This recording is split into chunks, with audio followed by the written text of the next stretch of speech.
Alô. Oi, gente. Tudo bem? Desculpa a demora, que sabe como é que é a tecnologia, graças a Deus não dá problema, então está tudo funcionando bem, só que não. Então, até a gente conseguir resolver, eu resolvi começar essa conversa. Eu trouxe... Quem não me conhece, eu sou o Topper da Driven, sou CEO da Driven, que é uma das consultorias do mercado de digital, né? A gente é uma consultoria de tração de negócios na economia digital, a gente atende algumas das maiores empresas do Brasil e a gente trouxe alguns clientes aqui com cases muito legais para compartilhar com vocês. Eu vou convidar aqui para o palco para a gente discutir um pouco, contar um pouco de 3 cases interessantes, um deles a Pandora, o outro a Farmácia Indiana e o outro a Martins. A ideia é mostrar 3 pontos de vista diferentes de como a lógica do social selling e o debate de humanização do digital, né, é importante para a construção do resultado da conversão. Então, vou chamar aqui no palco os meus super clientes, Fábio França, Aline, Thiago.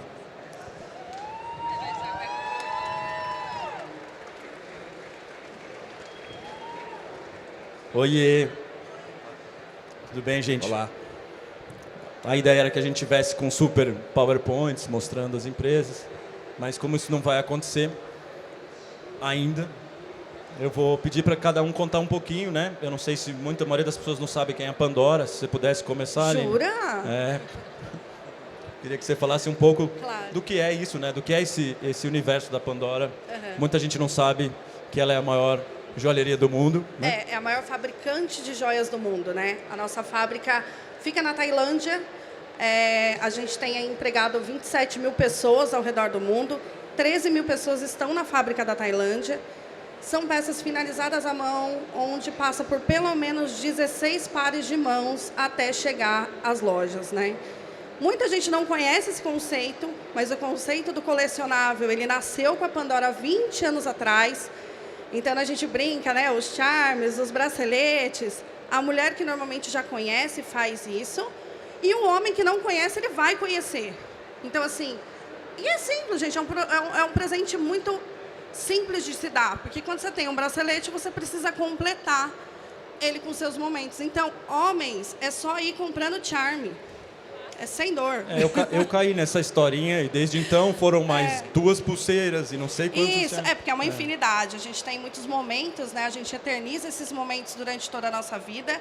E hoje a Pandora, ela traz não só o bracelete, mas ela traz o pendant, ela tem o chaveiro, ela tem uma coleção incrível da Marvel, onde somente 5 marcas no mundo podem utilizar a marca Marvel. Então, assim, é todo um conceito de realmente abraçar a sua vida e estar presente com você em, enfim, todos os momentos, todas as jornadas, né? E o social selling, Aline? Como é que foi isso? Foi tenso, né? Acho que todo mundo aqui, varejista ou não, teve o pico da pandemia, que foi... A Pandora, ela não teve somente as 113 lojas no Brasil fechadas, mas ela teve as lojas do mundo fechadas. Então, assim, foram 27 mil pessoas que ficaram em casa. E aí, o que a gente faz? Os olhos todos se voltaram para o online. Como é que a gente ajuda essa pessoa, essa colaboradora que vai ficar em casa a continuar trabalhando, né? Porque foi uma promessa da Pandora que nós não teríamos demissões. Nós conseguiríamos segurar para que ninguém sofresse nenhum tipo de problema financeiro durante a pandemia. E isso, graças a Deus, aconteceu. No Brasil, foi por conta do social selling. A gente conseguiu quebrar um paradigma muito forte, que foi daquela briga da loja física com a loja virtual, e as meninas que não conseguiam compreender esse universo, e a gente deu para elas uma ferramenta que não só possibilitou a venda, mas também toda a construção de como ela se torna uma consultora, né? Ela compartilha esse carrinho, ela compartilha essa ideia, não só pelo WhatsApp, mas por todas as redes, e ela participa mais ativamente da vida do cliente, dando várias dicas e se empolgando, né? Porque quando você não conhece o universo, quando você não está no online, você tem um pouco de preconceito, mas quando você entra, brilha os olhos. Então, foi uma jornada incrível de 2 anos, onde elas representaram aí de 18% a 20% do faturamento.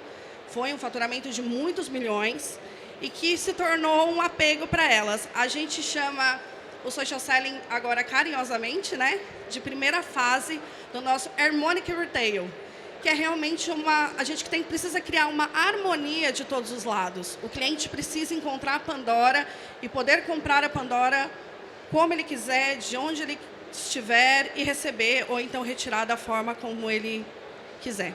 Você diria que o social selling veio para ficar na Pandora, né? Veio. O social selling veio para ficar porque, por mais que as lojas elas estejam abertas, graças a Deus, o fluxo voltou, as vendedoras continuaram trabalhando agora, mas a gente tem uma empresa que é formada, arrisco dizer, 70%, 80% por mulheres. Mulheres que são mães ou que vão se tornar mães, que no meio dessa jornada toda se viu, como é que agora eu faço com meu filho? Estou numa reta final de gravidez e não posso ir trabalhar. Né? Ou até outras pessoas que às vezes têm um problema, precisa ficar uma semana em casa, ela não precisa de um atestado. Ela só tem que diminuir um ritmo de trabalho, a gente sabe que não é fácil, né, pegar o transporte público, mas que tem alguma doença autoimune, que não podia ficar expostas, a Covid ainda está aí, né? Então a gente permitiu que essas pessoas continuassem trabalhando com o social selling. Então a ideia é que isso fique, que isso cada vez mais se torne uma ponte acessível para todo mundo. Ou seja, não só uma solução de venda, mas uma solução para a relação da marca com seu time, dos vários contextos desse time, do desafio dessa equipe. Totalmente. Muito legal, Aline. Tá aqui agora, voltamos os slides, mas já apresentamos, então o Thiago está aqui, o Fábio está aqui e a Arielle, que super representa aqui junto ao Martins, desde sempre. Desculpa que não está aqui no slide, que ela veio assim em cima da hora, conseguimos trazer ela para cima do palco, tá? Mas eu queria então que o Thiago falasse um pouco, não sei se a gente recupera a lógica de apresentação aqui. Quer falar um pouquinho, contar um pouquinho da Martins? Não sei se vocês sabem, Martins, ela tem um pequeno centro de distribuição no Brasil, opera assim basicamente todo o varejo do nosso país. Então, vamos lá, Tio. Obrigado, Fabrício. Primeiro, prazer estar aqui representando o Grupo Martins. Para quem não conhece, nós somos um atacadista distribuidor. É uma companhia aí de seus 10 bilhões de reais, que vendemos mais ou menos 60 mil SKUs para cerca de 250 mil pontos de venda no Brasil. E o que é mais curioso é que a gente não espera que um atacadista distribuidor seja tão digital, mas 70% das vendas do grupo passam pelos meios digitais. Só que a gente vai falar hoje aqui sobre o eFácil, né, sobre o nosso B2C. A gente tem aí cerca de 800 milhões de faturamento com ele por ano. Foi uma experiência muito rica durante a pandemia, né? A gente conseguiu surfar bem essa onda e aproveitar muito esse momento. Mas talvez, Fabrício, para fazer o contraponto, eu venho de um histórico de Coca-Cola, eu passei 17 anos lá. Então, fazer esse contraponto de uma empresa muito focada em branding, muito focada em marca, e vir para um intermediário, onde a gente tem uma dinâmica de margem muito diferente, uma dinâmica de negócio muito mais agressivo, tem sido muito rico para aprender. Então, tem sido assim um contexto interessantíssimo entre construção de marca, marketing de performance, e o que a gente faz no dia a dia para poder alavancar. E aí, para contar a história da parte de social listening, eu acho que a melhor parte é Arielle, por favor. Beleza, obrigada. Boa tarde, pessoal. Então, eu falo pelo marketing do B2C, que é o nosso e-commerce efácil.com.br. Os anos de pandemia foram bem desafiadores para a gente teve que realmente se reinventar, pensar formas novas de se comunicar com o nosso cliente. Então, a gente emergiu aí nesse mercado das lives commerce, né? E a gente trouxe aqui alguns exemplos que a gente fez. Então, foi um momento de muito aprendizado, a gente não estava preparado para isso. Acho que o eFácil, como o Thiago bem falou, mudou ali o patamar, né? A quantidade de pedidos, de transações, a gente não estava nem tão preparado para isso, então a gente teve que realmente correr atrás. Quando a gente fala das lives, foi um grande aprendizado, tudo, assim, porque tudo que você pensar que pode dar errado, vai dar. Então, aconteceu, assim, muitos aprendizados para nós. Então, a gente tomou a decisão de contratar uma pessoa experiente para conduzir as nossas lives. Então, a gente pegou uma influenciadora, né, tá até a fotinha dela aqui. Ela é uma influenciadora regional, porque a nossa atuação com o B2C, ela é regionalizada. Então, a gente pegou uma influenciadora e apresentadora que tem esse carisma na nossa região. Então, isso já facilitou bastante. porque era alguém que sabia falar bem ali no ao vivo, que dominava a arte do improviso, porque problemas aconteceram, né? Tanto em questão de uma iluminação, um áudio, um sistema de áudio, essas coisas acontecem. E acho que o legal da live também é isso, é mostrar que é ao vivo, que o relacionamento com o cliente está próximo, né? Que eu me relaciono de fato com esse cliente. Então, foi uma experiência bem bacana, trouxe vários aprendizados. Acho que essa questão da capacidade de improviso, de ter alguém que domina isso, né, que sabe se comunicar muito bem, evidenciar os produtos. No nosso caso, a gente tem um mix muito vasto, né? Então, assim, no eFácil são mais de 10 mil itens. Então, a gente vende desde eletrônicos, informática, a itens de supermercado. Então, a gente vende chocolate, vende havaianas, a gente vende de tudo. E a gente teve que realmente pensar numa dinâmica para que os produtos fossem os grandes astros, né, da nossa live. Então, a gente fez toda uma estrutura para poder mostrar bem esses produtos, nichos, né, e cada produto em cima de um nicho, com uma boa iluminação. Então, foi algo que a gente investiu. E tudo isso, né, gente, falando em investimento, tudo isso requer, né, grana. E como a gente foi pego de surpresa no momento de pandemia, como Pandora e várias, né, todo mundo foi, a gente teve que pensar como que a gente vai conseguir essa verba, né? Então, o que a gente fez? A gente montou planos de exposição para indústrias, para parceiros que vendem com a gente. Né? Então, até o pessoal da Samsung aqui antes falando com vocês, Samsung foi uma das marcas que abraçou a nossa live lá no eFácil. Então, a gente trouxe Samsung, Stanley, Havaianas, Unilever, várias marcas dessas fortes, e elas entraram com um budget e nos ajudaram com esses custos de exposição, até para a gente poder fazer a divulgação dessas lives, né? E aí, como a gente tinha tido a sacada de trazer uma influenciadora, a gente usou ela para também fazer a divulgação. Né? Então, já teve esse cross. E é isso, acho que foi muito bacana, acho que falando um pouco dos resultados, não sei, eu nem estou seguindo tanto aqui o script, mas falando um pouco dos resultados, os dias que a gente fez live dentro do eFácil foram dias que a gente dobrou a receita. Então, era algo novo para a gente, é lógico que essa questão da condição comercial, ela conta muito, porque você não vai fazer uma live e não vai oferecer nada de novo para aquele cliente, né? Então, a gente tinha que, sim, entrar com condições exclusivas dentro daquela live e a gente teve esse resultado, né? Durante ali a live, a gente conseguia fazer o dobro de um dia normal do resultado do site. E a gente teve alguns números interessantes, assim, até falando de smartphones, né? Smartphones, numa live, a gente vendeu mais de 160 peças de um smartphone, que no final das contas gerou até um problema para a gente, porque as pessoas estavam ali no chat querendo o smartphone e já não tinha mais. Então, são coisas que também acontecem dentro de uma live, a gente tem que estar preparado. Mas não é algo ruim, é algo que traz esse teor de exclusivo, né? Então, assim, quem pegou, pegou, né? Então, a gente realmente colocava condições ali exclusivas para aqueles itens que estavam na live. E falando um pouco de audiência, o investimento não era, igual eu falei, a gente foi pego de surpresa, a gente pegou recursos de parceiros para poder viabilizar uma estrutura bacana e tudo, mas a gente teve número assim, de acesso, 120 mil pessoas passando por uma live. Então, para quem tinha começado a fazer o negócio, né, foram números que nos impressionaram. Então, assim, é algo que a gente pretende continuar investindo para o nosso negócio. E é cada vez mais pensar em como capitalizar isso, como deixar isso mais atrativo, como fazer isso. A gente fizemos de várias formas. Fizemos dentro de aplicativos de parceiros, fizemos no próprio YouTube, fizemos em plataforma de live commerce. E assim, agora é como a gente inovar, né? Então, assim, fazer dentro do Instagram, por exemplo, a gente fez, mas muito mais num quesito de conteúdo, de trazer informação. Então, a gente vende bebidas também. Então, a gente trouxe um sommelier para falar sobre vinhos e comidas que harmonizavam e tudo mais. E aí, a gente trouxe um conteúdo para o nosso cliente também.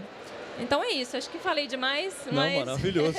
Maravilhoso. Mas foi um aprendizado muito bacana, é algo que a gente quer continuar fazendo e pensar formas de como fazer diferente, né? Aproveitando o improviso, né, porque você disse que teve que se improvisar bastante, a gente aqui também não precisa dessas coisas.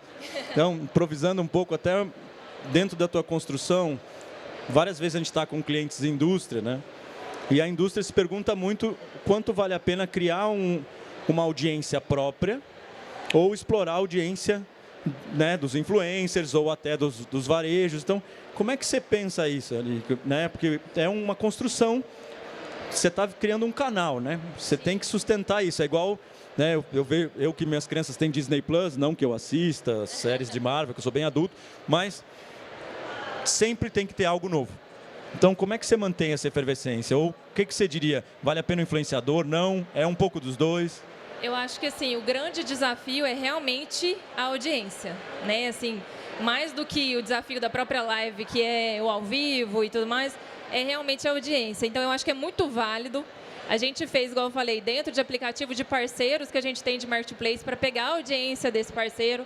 Então, acho que influenciador e tudo mais é muito válido porque essa questão do público é o desafiador, né? Assim, é como você vai trazer um fluxo novo também, né, para o seu site. Porque o seu cliente, em tese, ele já te conhece, ele já compra de você. Então, esse é um grande desafio. E a gente tem uma estratégia que é bacana falar aqui, que o Martins é muito grande, né? O grupo, o atacado em si, onde a gente, né, o B2C está inserido. E a gente tem 5.000 colaboradores diretos. Então, a gente usa esses colaboradores para serem divulgadores da nossa marca, para serem influenciadores da nossa marca. Então, dentro de uma live que a gente fez, que foi essa que tinha fotinha aqui, do aniversário de Fácil, a gente fez uma mecânica com o colaborador, onde ele tinha que descobrir a palavra secreta da live, e ele ia concorrer a prêmios. E a gente sorteou os próprios produtos que estavam expostos na live. Então, durante a live, apareciam umas letrinhas, assim. A palavra era descontão, por exemplo. Apareciam as letrinhas, eles iam anotando e depois sorteavam prêmios. E assim, foi muito bom porque essa audiência ela ficou na live. E ela também dissemina porque a gente tem uma mecânica com eles, onde eles têm cupons de desconto, e eles divulgam os cupons, eles ganham cashback com esse cupom. Então, acho que essa integração é muito importante. Sem ela, é muito difícil trafegar, na verdade. É o live commerce com o social engagement da marca, né, da própria empresa. Exatamente. Muito legal. Esse rapazinho aqui, Fábio, queria que você apresentasse um pouco a Indiana, falasse um pouco. A maioria das pessoas que está aqui está longe da área de atuação da Indiana, às vezes não conhece. Né? Quando eu fui, não vou me esquecer nessa viagem, como eu fiquei impressionado com o tamanho, a dimensão da Indiana e o alcance que ela tem na região. Né? Como tem muitos Brasis e como a gente tem empresas super especializadas na sua região. E eu, né, fiquei muito impressionado com os resultados do que vocês fazem dessa venda direta, dessa venda humanizada, dessa relação de proximidade que vocês têm, que vocês são uma farma é próxima, farma é conveniência. Então, queria que você contasse um pouco da Indiana e dessa experiência de vocês. É um prazer falar com vocês hoje, essa tarde. A Indiana, muitos de vocês não devem conhecer, então eu vou precisar abusar do visual aqui para explicar para vocês o que é a Indiana. O Efácio e a Pandora, eles são nacionais, são muito grandes. A Indiana também é muito grande, mas na área dela. Então, a Indiana, ela foi fundada em 1934. Ela é uma das 10 maiores redes de farmácia do Brasil. E há 3 anos ela começou a entrar no digital. E há 2 anos atrás, ela, com a pandemia, teve que acelerar muito. Então, você imagina que é uma rede... Pode passar, por favor. Que está localizada em cidades de 100 mil pessoas. Tem cidade que meio-dia fecha tudo. Você só tem a Indiana para comprar. Então, é um centro de conveniência que a gente não está acostumado a ver aqui na capital. No nosso mix, a gente vende de celular da Samsung a piscina, a alimento. Manteiga, pãozinho, tudo. A gente tem mais de 30 mil produtos. Então, a Indiana, quando ela entra numa cidade dessas, a gente é muito acolhido pelas pessoas da cidade, porque faz muita diferença ter uma Indiana. Porque os mercados locais não atendem isso. Ali tem o nosso crescimento de lojas. A pandemia foi muito legal para a farmácia, acho que todo mundo de online cresceu muito, mas farmácia foi uma das bolas da vez, né? Então a gente conseguiu crescer muito em número de lojas, hoje a gente é a 7ª rede com mais lojas do Brasil. Ali tem um número que está desatualizado, e eu tenho muito orgulho dele estar desatualizado, porque a gente está abrindo loja muito rápido. A gente está em mais de 60 cidades já. Pode passar, por favor. Pensando nessa regionalização e como a Indiana ela move aquela região que ela está inserida, quando a gente começou a criar o digital, a gente teve algumas iniciativas de social selling. Então, por exemplo, ali tem uma influencer que eu acho que a maioria de vocês não vai conhecer. Ela é da nossa cidade, que é Teófilo Otoni, que é 500 quilômetros de Belo Horizonte. E numa cidade de 100 mil pessoas, ela tem mais de 20 mil seguidores. Ela é a influencer. Quando ela entra no lugar, para. Todo mundo conhece ela. É uma realidade que pra gente é meio distante, né? Você fala, 20 mil, uma influencer? Não, ela é enorme. E a gente fez um projeto que as pessoas, elas podiam virar uma influência da Indiana. A gente abriu um espaço no nosso site, a pessoa ela inseria ali uma foto do bichinho dela e ela selecionava 100 produtos. E aí funcionava uma mecânica similar a afiliados, mas como era 100 produtos, ela não conseguia botar o catálogo todo como algumas outras plataformas. Então ela tinha que realmente ter uma curadoria ali. E a gente teve um resultado muito legal. Foi quando a gente começou o e-commerce. A gente cresceu 3 dígitos nos últimos 2 anos. Era um negócio novo para a rede, mas a gente consegue chegar muito próximo dos números de mercado. Pela associação que a gente vê, o quanto que representa o digital nas redes, a gente vê que a Indiana está muito próximo. Para um negócio que começou a acelerar tem 2 anos, a gente está conseguindo ir muito bem. Tem problemas que aqui em São Paulo, por exemplo, a gente não tem. De rede. Como é que eu tento vender online para alguém que tem dificuldade de acessar a internet? Tem cidade que, tirando o centrinho da cidade, você não consegue comprar online. Então, tracionar esse online, o papel que a gente tem de trazer isso para as pessoas, tem cidade que não tem drive-thru. A gente brinca que o McDonald's é uma escola, né? Ele ensina todo mundo a usar o drive-thru. Tem cidade que não tem. E a gente tem que explicar. Fica o pessoal... todo mundo adora. É um evento na cidade, mas ninguém entendeu ainda como é que funciona. Então tem coisas que são muito comuns para todo mundo, que lá não é. A gente conseguiu crescer muito, mais de 3 dígitos, e ali tem algumas dificuldades da farmácia no social selling. Então, segmento. A gente não consegue ter uma conta oficial, por exemplo, para fazer a venda. O WhatsApp ele não dá essa autorização para a farmácia. Só que com o início da pandemia, o cliente não quer nem saber. Ele ia na loja, ele descobria o número do vendedor e não era oficial, não era nada, mas ele queria comprar. O cliente empurrou a rede para um negócio ali que a gente via que tinha que acontecer, mas que a gente não sabia nem como fazer ainda. Então, a farmácia entrou no social selling na marra. A gente não teve opção. O cliente começava a achar o nosso vendedor e ia atrás dele para comprar. A nossa venda ela tem algumas características também.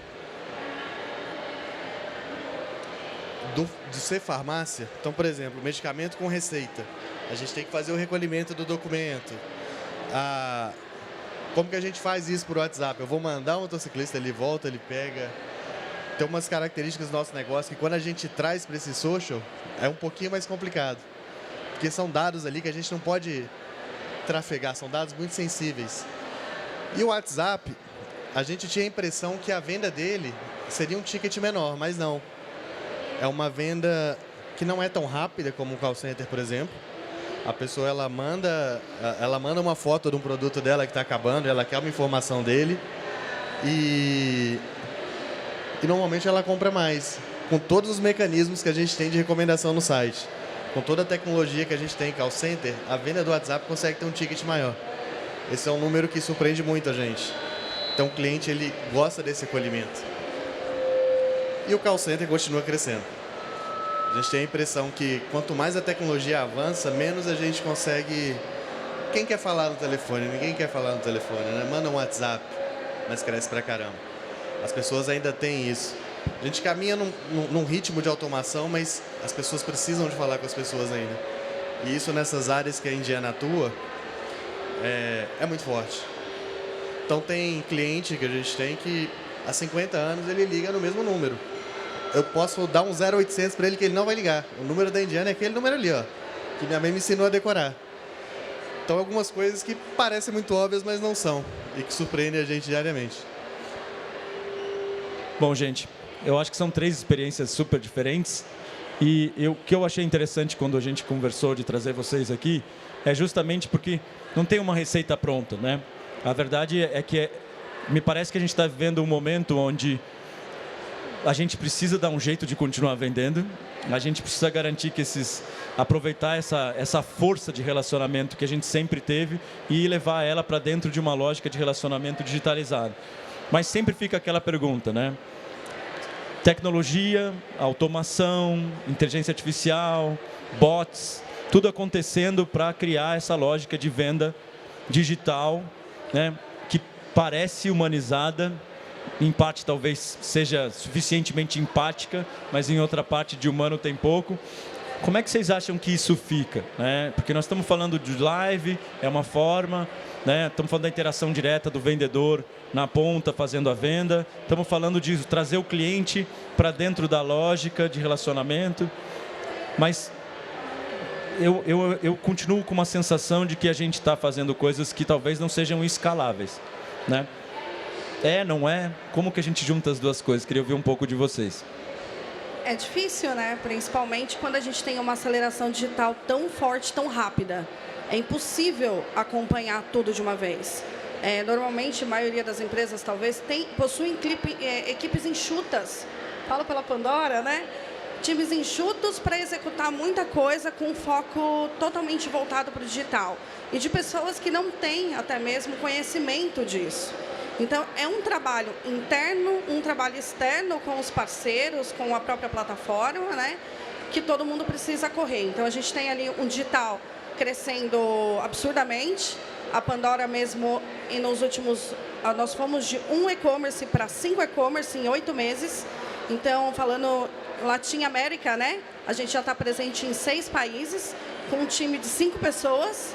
Então, assim, e precisando, assim, do apoio de todo mundo em integrar essas ferramentas, em fazer com que o cliente consiga nos achar, entender o que ele quer, na hora que ele quer, do jeito que ele quer.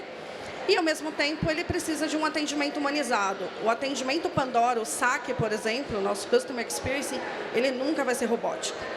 Então, é uma coisa que a gente já ouviu, um chatbot, não sei o quê.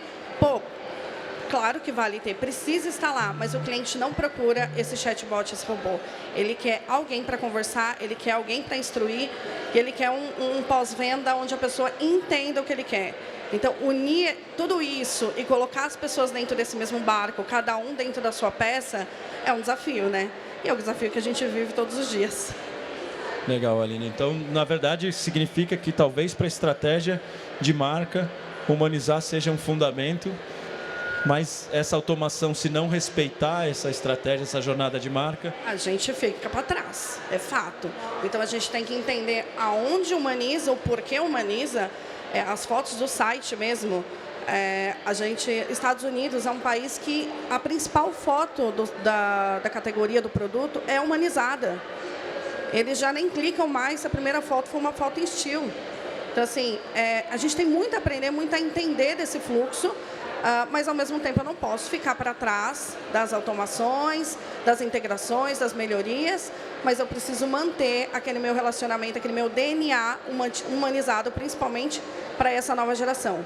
E as vendedoras se sentem acolhidas com isso? Você acha que isso reduziu aquela história do omnichannel, né, do ruído de canal? Você acha que esse momento ajudou a entender, a gerar esse entendimento? Muito, elas ficaram muito minhas amigas, né? Hoje a gente é muito amigo. Hoje eu subo no palco para apresentar, eu não morro mais fuzilada, entendeu? Então, a gente tem um canal muito aberto hoje de discussão com todas elas entendem, elas colaboram, elas falam, putz, a descrição aqui pode melhorar, o cliente está sentindo falta de ter um tamanho, enfim. Elas se tornaram um outro braço até desse time que é um time muito enxuto, mas a gente tem elas agora para dizer onde pode melhorar também. Legal. E vocês, que vocês podem me dizer, né? Martins e Fácil são 2 mundos diferentes que coexistem, né?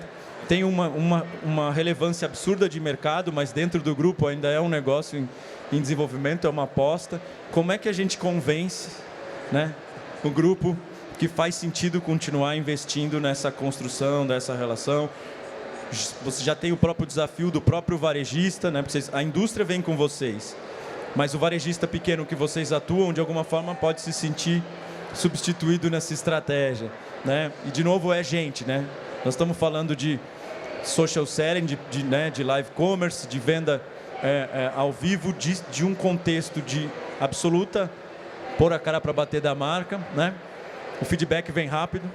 Então, me diz um pouco como é que vocês estão tratando esse aspecto, que eu acho que é mais relevante até para a experiência de vocês. A gente olha por dois aspectos. O primeiro deles é o que nós queremos construir. Então, eu acho que a chave está um pouco aí. Na hora que você sabe bem para onde você está indo e o que você quer construir, todo o resto vem junto. E o segundo, eu ouvi essa frase uma vez e acho que se aplica muito a gente. A tecnologia, ela é um meio, ela não é o fim. Então, desenvolver a tecnologia por desenvolver não vai levar a gente a lugar nenhum. Eu não vendo software. Então, eu acho que esses são os dois espectros que a gente usa para poder analisar. E dentro do B2B tem um baita exemplo. O nosso B2B, a gente tem integração total entre o RCA e a nossa venda digital. Então, isso mostra totalmente o ponto da humanização na hora que a gente olha por esse aspecto, né? A gente vende mais via digital, a gente vende melhor via digital, mas a gente ainda assim tem 4 mil vendedores na rua e eles estão totalmente integrados, com as metas integradas, não tem nenhum tipo de conflito de canal, é bem omnichannel mesmo. Então, eu fico com esses dois pontos. A gente ter a visão muito clara para onde quer ir e a segunda, lembrar que a tecnologia vai ser um meio para habilitar alguma coisa. Com isso, a gente consegue ir destravando e tentando ter as conversas necessárias para investimento, crescimento, etc.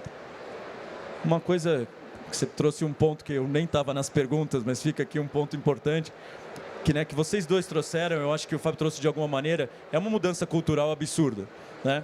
E isso está fazendo com que a gente olhe para esse colaborador que, de alguma forma, era de outro canal, de outro universo, de outro espaço, como alguém que faz parte da estratégia de ativação do dígito, né? Ele não é só alguém que a gente está integrando, ele é alguém que a gente está municiando, utilizando, né, e potencializando de alguma maneira. E ele estava fora da estratégia até pré-Covid, de alguma maneira, ou pré-social selling, né? Eu não sei o que veio antes, porque essa ferramenta já estava aí, né? Eu acho que ela só ganhou relevância, né? Você diria que as empresas estão fazendo a lição de casa desse employee experience, desse employee engagement de digital, pelo menos dentro dos projetos de vocês? Essa é dura, eu sei. Tirar crachá, mas precisa falar aqui, gente. Né? Quem sabe faz ao vivo. Difícil. Quem souber responder essa pergunta vai ganhar muito dinheiro. O linkar isso e tornar escalável e trazer a força de venda é o segredo ali. Então, a gente tem todas as lojas trabalhando de forma omni, mas tem ruídos ainda. O vendedor, quando cai o pedido lá, ele olha, conheço aí, meu vizinho. Vou falar para ele comprar comigo depois. Então, a gente tenta integrar. As lojas cada vez mais compram a ideia, elas veem que é um movimento natural, que não tem como não entrar, mas ainda é um bom desafio. E aí? Mesma coisa. É sempre a mesma resposta. Exato, não vamos igual. Principalmente em mercados tão diferentes, né? A gente está sempre buscando melhor e sempre buscando estar dentro das melhores expectativas, né? Mas é tudo uma questão de alinhamento de objetivo versus investimento, versus o time, enfim. Todo dia é uma corrida, uma caça ao cenário perfeito.